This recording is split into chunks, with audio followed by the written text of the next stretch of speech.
I'm Ben Gonzalez, and this is TDI. Well, usually we're talking about the most frequent questions we get about auto insurance, but today we're going to change it up a little bit and talk about those things that don't come up all that often, but when they do, we always have to look them up or get one of our experts like Nicole Beal to help us out from our property and casualty area. Hi, Nicole. How are you doing today? Hi, Ben. I'm doing good. How are you? Doing all right. Thank you.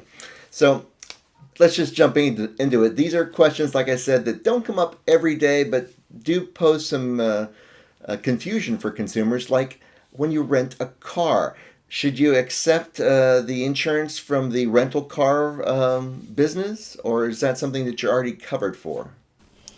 It's a good question. And an answer is it depends, but of course, getting that. It always depends. It always depends. All policies are different out there, so you just never know without talking to your insurance company and talking to your agent. I will say if you're looking for a little bit of extra peace of mind, getting that rental car coverage might be worth it. You should ask your agent some specific questions about whether or not that rental car is covered, and it's based on how you are using that car. So if you are using that rental car, you're on vacation and you're needing a car, that's different and might be covered different than if you're getting a rental car because say maybe your car's in the shop. So you need to ask and find out if you're covered for both of those or if you're covered even for using a rental car for work. All those can be different coverages and different limits. And what about programs that, like loyalty programs from credit cards, or maybe even that rental facility? Uh, are those? Is that real coverage that you may have as well?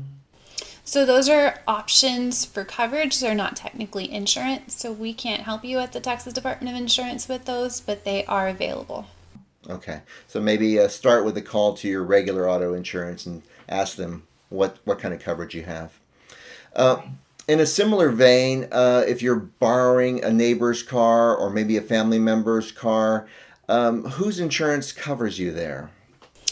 So usually if you borrow a car, the owner's policy, the owner of that vehicle, their policy is going to pay if you get in an accident, as long as you have permission to use the vehicle, of course. Um, Your policy also might kick in. You might have some coverage there, especially if you're hurt. You can look into uninsured motorists, which usually follows you, and personal injury protection, which also follows you if you're in someone else's car.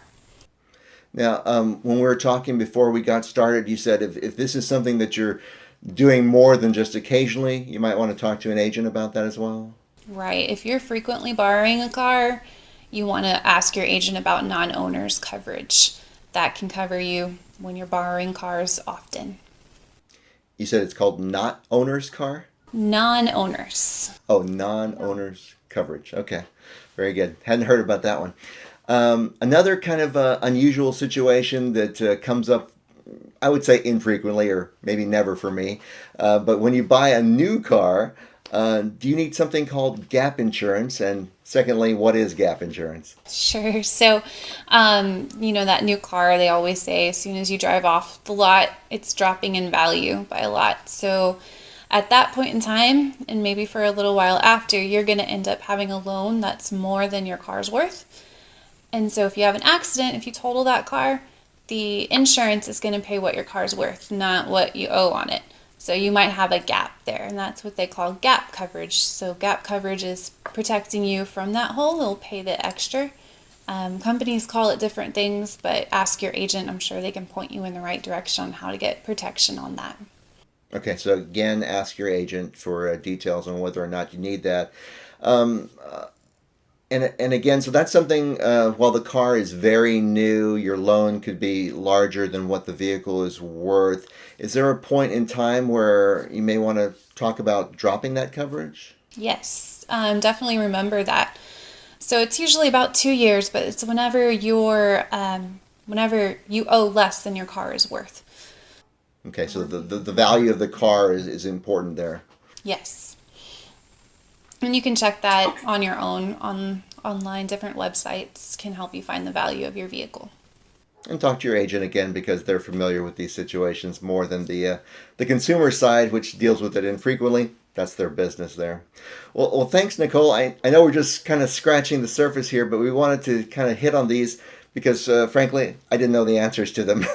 So, if we have other questions about auto insurance that we didn't cover today, do check out some of our other videos and visit our website. It's tdi.texas.gov.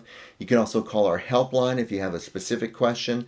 That's 800-252-3439. So for Nicole Beal, I'm Ben Gonzalez. This is TDI.